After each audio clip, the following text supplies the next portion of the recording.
Bonjour à tous, ici c'est Costanza d'Arisa Karagel Ishara. Je vous retrouve aujourd'hui pour le challenge que Hugues de la chaîne Senside avait lancé la semaine passée.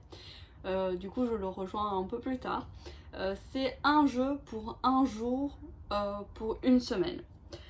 Du coup, pour lundi, je vous ai d'ailleurs partagé quelques tirages aussi avec ces jeux.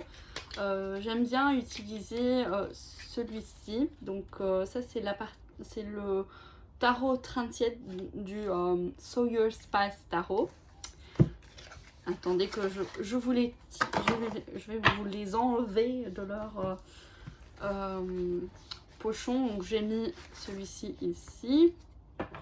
Hop, et dans la grosse boîte, il y a l'autre. Donc voilà, c'était comme ça. C'était un Kickstarter que j'avais soutenu. Parce que la créatrice avait décidé de faire une dernière fournée de ses tarots pour passer à d'autres projets. Donc voilà, on retrouve un très beau livret, c'est super intéressant. Et du coup, en fait, de base, elle voulait faire une box deluxe avec ce tarot-ci, donc c'est le même, mais avec ses croquis en fait, ses croquis. Et celui-ci qui est la version voilà, complète. Et en plus, elle avait, parce que quand elle a créé le livret, elle avait mis une à côté de l'autre. Vous voyez, pour faire deux explications. Et du coup, elle s'est dit, pourquoi pas faire un tarot. Et du coup, il y avait vraiment une... comment dire, à une quantité très très petite, ce tarot qui est moitié-moitié. Et du coup, ces trois tarots, moi je les utilise, comme vous aurez peut-être vu sur Instagram, pour réaliser un travail psychologique. Donc tout d'abord, celui-ci, je l'utilise pour travailler avec mon subconscient. Donc ce qui n'est pas visible, ce que je ne comprends pas, ce qui n'est pas encore conscient dans ma mémoire, dans ma conscience, tout simplement. Donc voir ce que peut-être j'ai peur, ce que peut-être je dénie. Donc voilà. Et puis celui-ci, je l'utilise du coup l'inconscient. Celui-ci je l'utilise sur le subconscient, parce que je pense que j'ai dit qu'inconscient, donc subconscient. Donc vous voyez dans le fameux iceberg de Freud de la psychanalyse, donc on a la partie consciente, la partie subconscient et la partie inconsciente. En fait ces trois tarots c'est exactement ça. Donc celui-ci c'est la partie la plus profonde de l'iceberg où on n'est pas conscient, on ne sait pas, il y a peut-être des dénis, des doutes, des peurs qui sont enfuies dans l'inconscient. Celui-ci, c'est la partie qui est vraiment en surface, qu'on peut percevoir, qu'on peut comprendre certaines choses, mais que c'est pas tout à fait conscient dans notre moi. Donc voilà.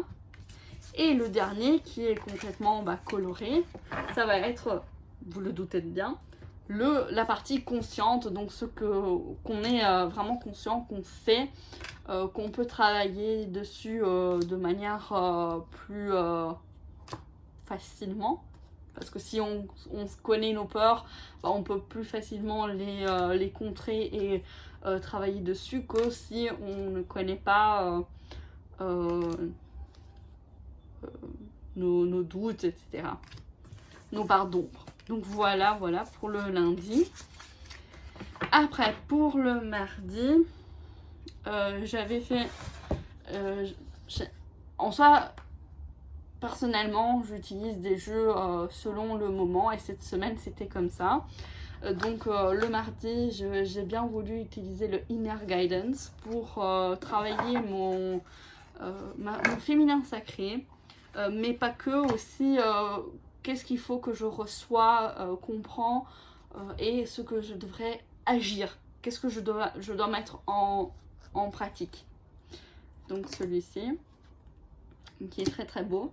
D'ailleurs, je vous l'ai présenté avec la partie précédente, il me semble, de la collection que j'avais fait à portée de main, de mes tarots et oracles à portée de main. Il fait partie de ceux-là. Parce qu'il est vraiment très très beau. Voilà. Donc le Inner Guidance Oracle. Puis, hop.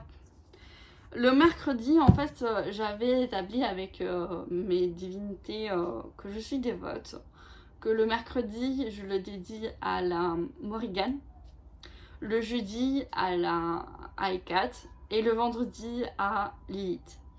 En plus, ça tombe bien parce que le vendredi, c'est vraiment lié à Vénus et tout. Donc, au niveau du travail que je fais avec ces divinités, pour la Morrigan, c'est vraiment un travail de shadow work, d'introspection, de beaucoup plus poussé et beaucoup plus contraignant. Et donc, j'utilise, j'ai oublié son oracle qui est ici parce que son hôtel il est ici. Donc, j'ai utilisé le Murder of Crows tarot qui a été le tarot que j'avais acheté un peu pour elle, mais que je l'utilise aussi pour parler à communiquer avec d'autres esprits un peu plus dark, disons comme ça.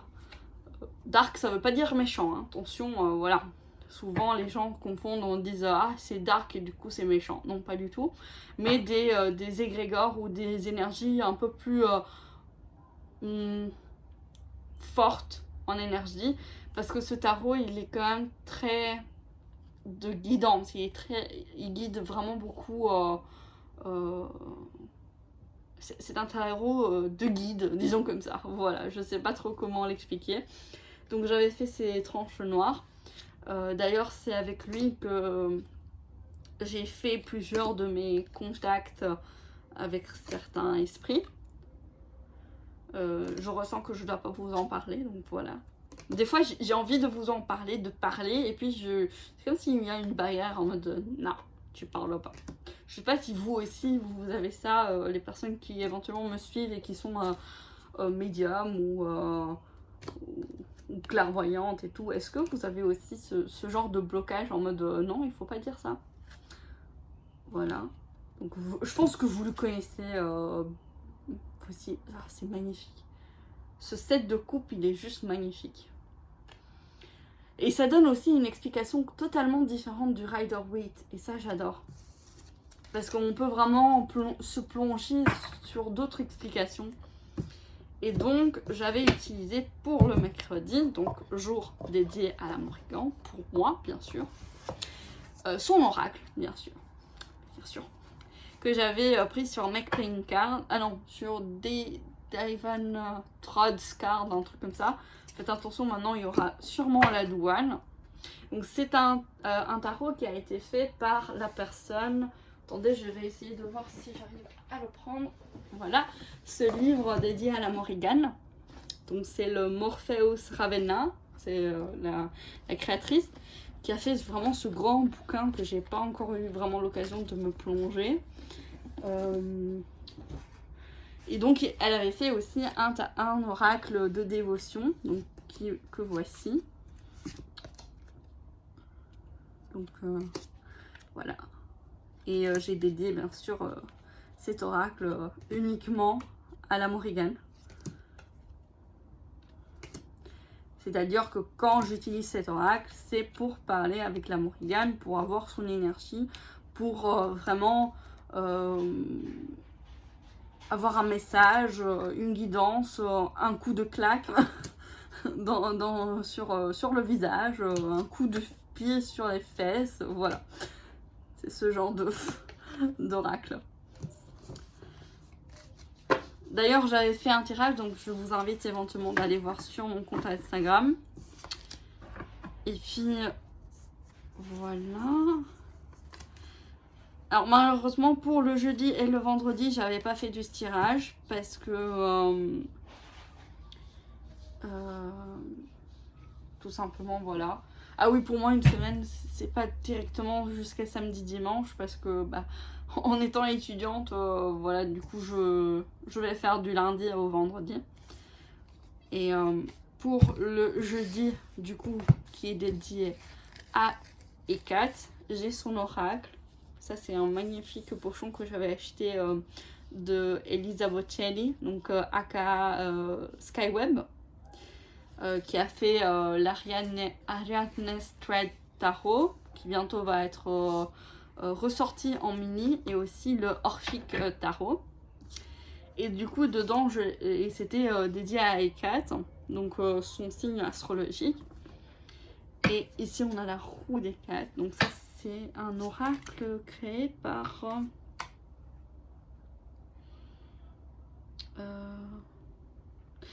Taylor Johnson, voilà, qui est un dévot d'Ekat et qui a créé donc ces cartes par dévotion. Je pense que vous le connaissez, au moins ceux qui travaillent avec Ekat normalement devraient le connaître.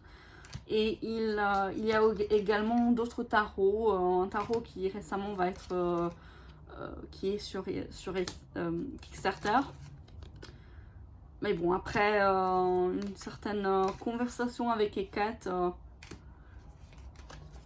voilà, on n'a pas besoin. Il suffit d'avoir l'intention, c'est ce qui compte. Donc voilà. Et pour le vendredi, c'est un jour que je dédie à Lilith. Et du coup, je lui avais acheté le Erotic Fantasy Tarot, parce que pour moi, le travail avec Lilith a été surtout dans l'appréciation de son propre corps, de sa propre sexualité, d'aimer qui on est, d'aimer son corps, d'aimer son désir, ses envies, être indépendante, forte, comme par exemple cette reine d'épée magnifique. Donc voilà, et du coup j'avais, suite à certaines recherches, j'avais trouvé ce tarot. Et même s'il y a aussi un peu d'énergie de la Morrigan, mais pour ceux qui savent, voilà, Lilith, la Morrigan et Ekat font aussi partie des divinités qui peuvent composer d'une certaine manière la déesse sombre, que bah, moi je travaille aussi avec cette déesse. D'ailleurs voilà, par exemple, attendez, je vais essayer de vous retrouver la carte que je vous dis que ça m'a vraiment une énergie de la Morrigan. Si je la retrouve. Où es-tu? Hop, hop, hop. Hop, hop, hop. Du coup, ça, c'est un tarot que j'utilise vraiment uniquement pour Lilith. Voilà, par exemple, celle-ci. La mort. Elle m'a l'air vraiment de la Morrigan. Avec le corbeau. Du coup, voilà. Allez, est-ce que je vous trouve 2 autres tarots pour le samedi et le dimanche? Et que du coup, je vais vous partager sur Instagram des tirages. Allez, on va faire ça. Je suis motivée. Alors, j'avais pensé, parce que le samedi, c'est lié à Nephthys. Parce que je suis dévote aussi au Panthéon égyptien. Et tous les travaux, le Starchild, le Moonchild Tarot de Daniel Noël, il y a de l'égyptien dedans. Du coup, je pense que le samedi, je vais le lier vraiment au Moonchild Tarot. Donc, je vous montre quelques cartes. Et j'ai en tête le truc pour le dimanche. Et du coup, je vous ferai un tirage pour le samedi avec ce tarot. Donc, n'hésitez pas à me suivre, de venir sur Instagram pour voir le tirage. Donc, vous voyez vraiment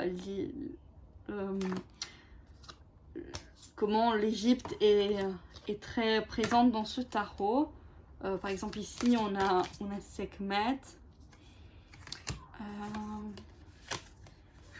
Il est très beau ce tarot, et beaucoup plus proche que du Rider-Waite que l'autre, le Star Child. On va voir d'autres cartes. Oh, magnifique. Le 2 d'épée. Vous voyez par exemple ici le 3 d'épée, il est très traditionnel. Le 4 d'épée aussi, il est très traditionnel. Magnifique 6 d'épée qui est un peu différent que le Rider-Waite. Je voulais vous montrer une carte vraiment liée à l'Égypte. Je ne sais pas si je l'ai passé. Le 10 d'épée, très beau aussi. Intéressant cette d'épée. Voilà, par exemple ici on a Ra. Voilà. Ça c'est le 9 de coupe. Le 10 de coupe, hein, très traditionnel. Le 3 de coupe aussi, très traditionnel. Donc voilà, comme ça je vous ferai un petit tirage avec ce tarot le samedi.